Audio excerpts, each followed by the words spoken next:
Siswa di seluruh dunia secara berkala mulai kembali ke ruang kelas. Di Taiwan, siswa kembali ke sekolah pada 1 September 2021 setelah mengikuti kelas daring sejak pertengahan Mei lalu. Di India, pihak berwenang memberikan lampu hijau untuk membuka kembali sebagian sekolah meskipun masih ada orang tua yang khawatir kasus COVID-19 akan meningkat lagi. Sekolah dan perguruan tinggi 6 negara bagian India akan dibuka kembali secara bertahap dengan langkah-langkah kesehatan yang berlaku sepanjang September 2021. Kehidupan perlahan-lahan kembali normal di India setelah dihantam gelombang varian Delta yang menelan korban jutaan jiwa. Di Serbia dan Bosnia, tahun ajaran baru sekolah dimulai di tengah meningkatnya jumlah kasus COVID-19.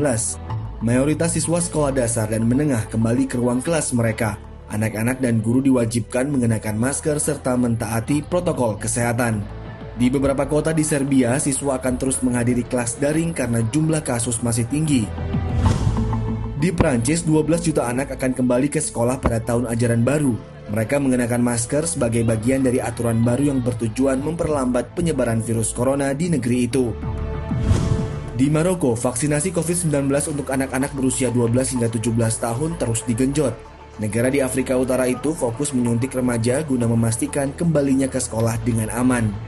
Sebanyak 420 pusat vaksinasi termasuk beberapa sekolah telah dibuka di seluruh Maroko untuk memvaksinasi anak sejak 31 Agustus hingga 3 Oktober.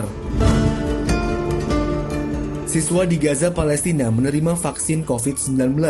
Otoritas Kesehatan Palestina meluncurkan program vaksinasi untuk siswa berusia 16 hingga 18 tahun di jalur Gaza saat wilayah tersebut menghadapi gelombang ketiga infeksi virus corona. Sementara di Israel, 2,4 juta siswa kembali ke kelas untuk memulai tahun ajaran baru, meskipun negara ini masih mencatat kasus infeksi tertinggi di dunia.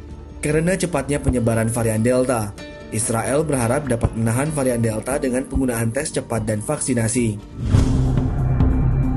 Di Meksiko, ribuan sekolah membuka pintu mereka setelah 1,5 tahun ditutup. Mereka menggabungkan proses pembelajaran langsung dan virtual. Meksiko memiliki lebih dari 30 juta siswa, 25 juta diantaranya menempuh pendidikan dasar.